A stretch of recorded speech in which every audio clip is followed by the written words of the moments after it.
Hi, I'm your host, Erica Polsinelli, and welcome to Evolve by Erica, the podcast, where we talk all things spirituality, ascension, health, wellness, and beyond. I'm so excited that you are here. Come on in.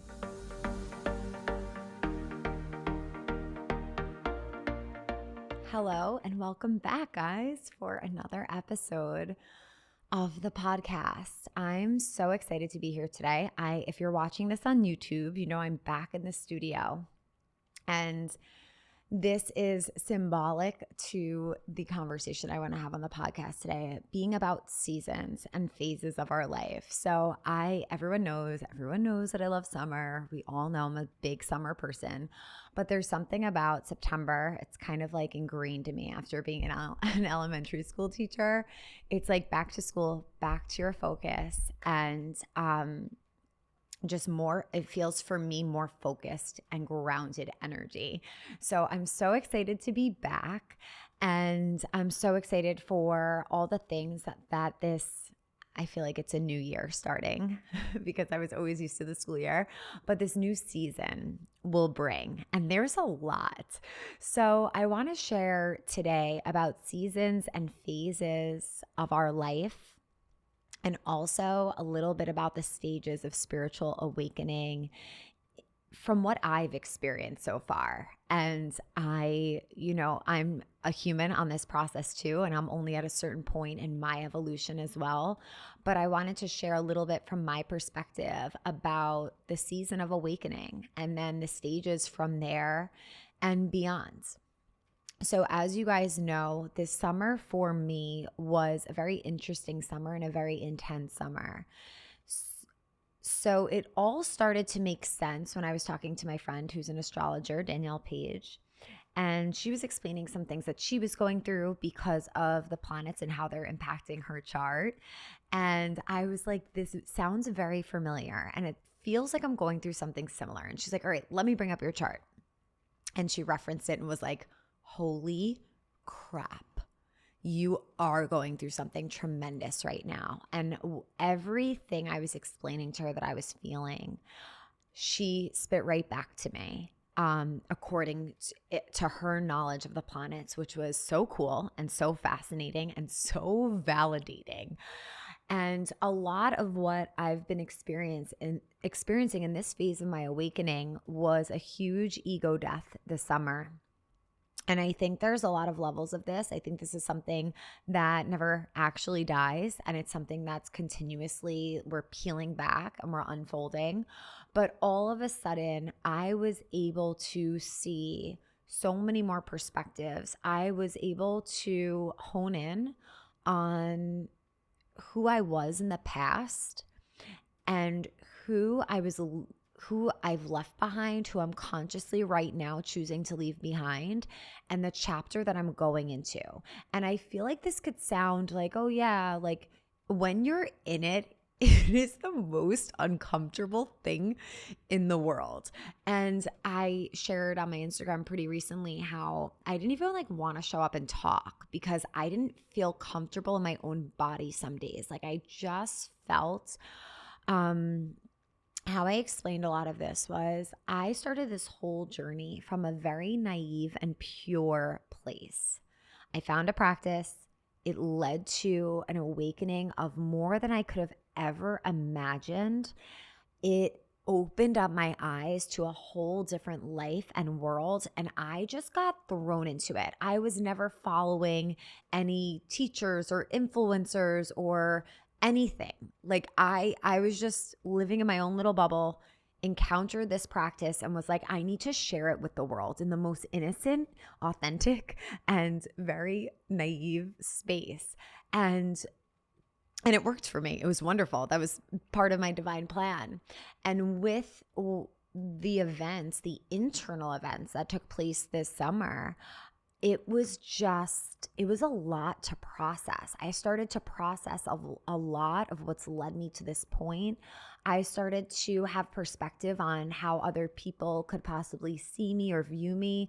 I started to realize the impact of knowing so much but knowing nothing at all. And I did a whole podcast on that topic, so you could dive in there. A listener was actually very concerned with that podcast because it's out there, but these are the things we start to experience when we get out there, when we get beyond our body into space, into source. And it was very uncomfortable. I spent a lot of the summer crying. I spent a lot of time going within myself, and the Leo new moon was a turning point for me. And right in that week, I believe the retrograde went direct, the Venus retrograde. And the Venus retrograde over the summer was all about relationships, how we show up in relationships, how we view our relationships.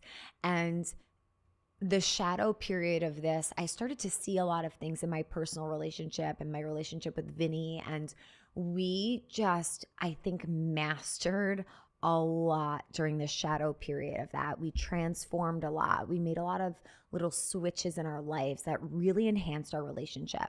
And then from there, the focus moved into my family and my relationship with my family and the perspective, this insight that I'm so grateful to have received, because it helps me to now make choices from a higher state, a higher perspective. And then from there, it was also about friendships. And I had to look at a lot of hard truths of how I show up in friendships or how I don't show up, and how I could be more supportive to other people, and how grateful I am for the support I have from so many people. And it was just, I was being bombarded with ways that I can continue to unfold into my highest self. And I'm telling you right now, I've never experienced something more uncomfortable in my life. I gratefully had a very graceful, blissful, and beautiful ascension and awakening process. And this summer was super transformative. And like I said, I learned a lot from Danielle Page about the planets and how it is, Pluto was squaring my sun. So it was a lot about self-identity. It was a lot about the ego death. And I also worked with Guru Joss. We had a session together too. And we were talking about how this is a cycle. I'm turning 35 this year, and this is a huge life cycle that I'm entering, and there's no coincidence that this is happening right in alignment with that. And the lessons I learned through this time period, I'm going to take with me into every single stage of my life. But I think the most important thing that I want to convey today is every single thing we're experiencing right here, right now, is a season of our life. It is a chapter, it is a season, and it's temporary. So whether we're in the best chapter ever, doesn't mean it can't get better than that, but whether we're in a chapter that really feels joyful and wonderful, or we're in a really gritty, uncomfortable, crunchy chapter, it's temporary. And what I kept doing was leaning into that what I've experienced bliss before. I've experienced living in 5D. I've experienced feeling like my feet were not even on the ground and I was in higher realms, and the joy and the ease of that and the synchronicities that come with it. And now here I was experiencing what felt very much like darkness. And I had to remind myself in those moments that this is temporary. And just as I experienced bliss, this is the duality to that. And one day I will experience the bliss again, the synchronicities, and feeling that divine connection again. And I'm already back into that space. So although it felt like forever while I was in it, it was just a season. And reminding myself that it was temporary was so beneficial and so important. And I think that's something that we can all take with us, because knowing what I know about the universe and how the universal laws work and how energy works, the more I would have stressed and questions. I could have very easily slipped into, Erica, why are you feeling this way? What aren't you doing? Is your morning routine not long enough? Are you not eating the right foods? And let me tell you, those two things could have definitely been better through it. But instead of putting the blame on myself, I really just sat with what I was feeling and I accepted it. And I leaned into it.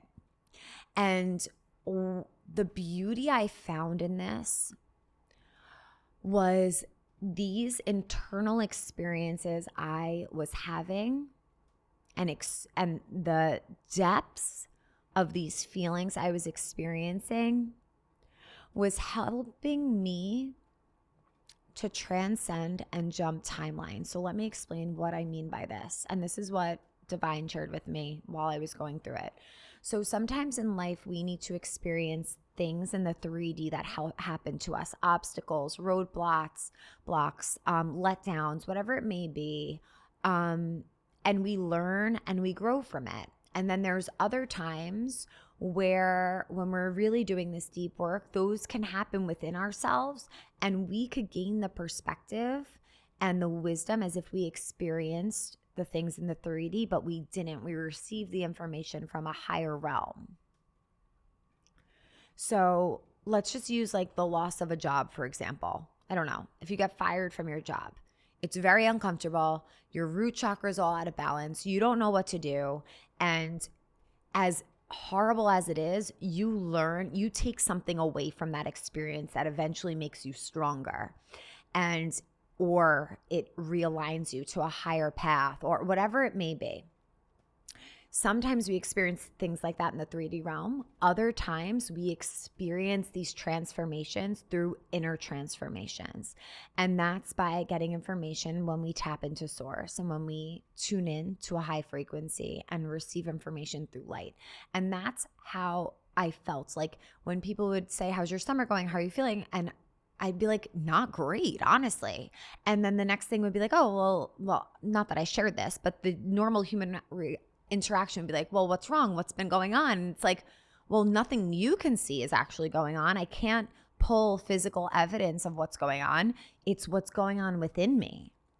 And when I tried to explain this to Vinny, he actually overheard me talking to Danielle while she was guiding me through astrology. He looked at me and he was like, are you talking about yourself? Like, what are you saying? Like, this is how you've been feeling? And I'm like, yeah, would you have understood if I explained all this, that my ego was going through a meat grinder and that my ego was shedding and I'm having an ego death and I'm having this self-realization and I'm beginning to see the awareness around myself that I never saw before and I feel raw. And would you have understood that? And he was like, yeah, probably not. So these are, like I said, seasons and phases in our life. And when we go through a spiritual awakening, there are different layers and there's different steps, I guess, in a spiritual awakening. And I believe that they can happen in any order. However, from my experience, the beginning of opening up to the universe is exciting. It's the honeymoon stage. You're like, ooh, I see angel numbers. Oh my goodness, I was just thinking about this person and now they called me. Oh my gosh, I was thinking about this opportunity and it found me. And it's like all of this high vibrational energy. You're excited. It's like love at first sight. You feel so good. And then from there, eventually you find a practice that really speaks to you and that helps you to go deep within yourself. And it becomes this expansion of self-awareness. You becoming more aware of yourself, of how you react to others, of how others may perceive you. And this awareness expands so that we can identify the ways we've been holding ourselves back and be able to call us out on our ego or our own BS and be able to continue to transform. And as we continue, we go deeper into our practice where we start to activate our energy centers, open up our intuition, and really start to feel into the multidimensionality of ourselves.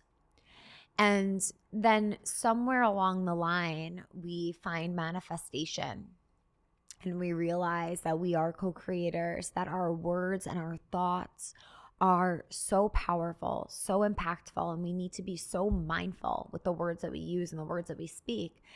And eventually we get to this space of really shedding another layer of that ego. So we have awareness, we're now aware of the ego, and then all of a sudden the ego starts to shed and we start to see this interconnectedness and how connected we are to one another, how what I do will impact you in some way and vice versa. And from there, coming into this space of really leaning in to absolute surrender and trust and letting go of any control or false sense of control you thought you had, and knowing that there's this higher source and this greater divine plan that we could ever construct in our minds. And with that, I think I love to manifest. My whole journey started with manifestation. I've manifested everything that I have today with the universe, of course. And as we go up the stairs of the spiritual journey, we start to recognize that we don't know what's best. And we have to be super careful what we ask for. And maybe it's better to stay on a high frequency and just allow the universe to do its work and bring in all that it knows that we're aligned to and that we're destined for. And maybe it's better to, okay, fine, ask for a few things of the universe, but then surrender and say, I know you know best, and I surrender to you, and I'm open to whatever it may look like, even if it looks different than how I imagine it. And these are all part of the process of that journey. And the journey never ends. What's really cool right now is the energy on earth and how we're really being supported to transcend and to elevate and to become so connected to our spirit, to the higher realms, and to one another. So who knows what's in store for all of us? But I want to share that wherever you are on your journey right now, I want you to just be there and find the beauty in that stage and the beauty of the season you're in, because there's something that's beautiful about it. And if you're going through a time, there's a lot of retrogrades right now. I feel like the collective is actually feeling a lot of what I was feeling this previous summer. Just of kind of like nothingness, this lull, this cocoon phase where you're in this major pause. That's how I kept describing it this summer, just like nothingness, like a still lake. You're right before the huge waves are about to come, and so much movement is about to happen, and so much is about to shake up. So finding beauty in where you are in the here and now, even in the moments where it's so hard to find the beauty, I think those are the most transformational times that we eventually become so freaking grateful for. The harder it is, the more uncomfortable it is, the more strength, the more beauty, the more bliss that could possibly follow, because it's really showing us how uncomfortable it could be. And when anything moves in, it's going to feel more comfortable. But now we've created so much more space for so much more of what feels good. And taking time to just honoring it the way it is. And I think what I learned the most in this process was to not judge it, was to not overthink it, was to not change it, to accept that this was a period for me and that it would soon be over, because everything is temporary in life. Everything is. And the idea that, I mean, this is a whole other topic, but nothing is ours except for ourselves and our energy and our body. There's it's the detachment that comes with the later phases too of a spiritual journey, the complete detachment that absolutely nothing is owned by us or ours. It all belongs to nature, it all belongs to the universe, and the only thing that we have truly is ourselves. And honoring that and going deep within and loving the depths of that and nurturing that to help support you move through this. And on the other end of that, it's also the recognition and realization of the people in your life that can help support you through the hard times, and having the awareness over those relationships and sharing your light in them and receiving the support and light as well. So as we embark on this new season, entering close to the fall equinox, take time to think about this past season. Write a list of all the things that have brought you, all of the lessons and learnings that came through during the beautiful times and through the really hard times. And start to choose, what version are you of yourself? Are you burning off? Are you releasing? Are you letting go? And what are you fully stepping into? What are you bringing with you? And for me, I recognized that relationships are really important to me in my life, and I've completely reconstructed how I'm showing up to them. And that's my plan. And continuing to stay so absolutely surrendered into the present moment and staying on the frequency, doing all the things that could support me to bring in all my dreams, all my intentions, because that's how powerful we are. And we definitely have that power, each and every one of us. So I'm excited to welcome in a new season together. This month of September, we are focusing in on back to basics on Evolve, coming back to that beautiful, where we started this podcast, the very beginning, the falling in love with the practice, the foundations that have brought us the greatest shifts in our life. That's really where we're going to be focusing in on the next few months, going back to the basics, back to all the bliss. And I hope that the practices just continue to support you in any way that you need them to. Thank you so much for being here and for tuning into the podcast. If you're inspired, if you're moved by the podcast, I would love for you to rate a review, rate the podcast, or even share with a friend who you think just might need to hear a message that I shared today. And wherever you're at on this spiritual journey, know that it's a chapter. Stay in that space of love and acceptance and allow that to expand you into the next version of you. Thank you for being here. May the longtime sun shine upon you. Sat Nam.